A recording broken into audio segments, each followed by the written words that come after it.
Subukan mo naman ang ganitong luto sa balunan. Masarap to sa kanin pero masarap din na pulutan.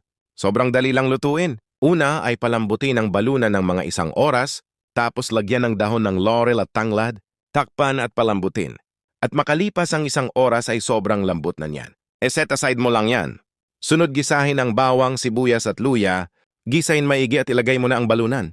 At kung gusto mo ng mga ganitong video, ay mag-subscribe ka na. Maraming salamat! At nilagay ko na din ang 3/4 cup ng fresh na coconut milk at ½ cup naman ng tubig. Takpan ng mga 8 minutes.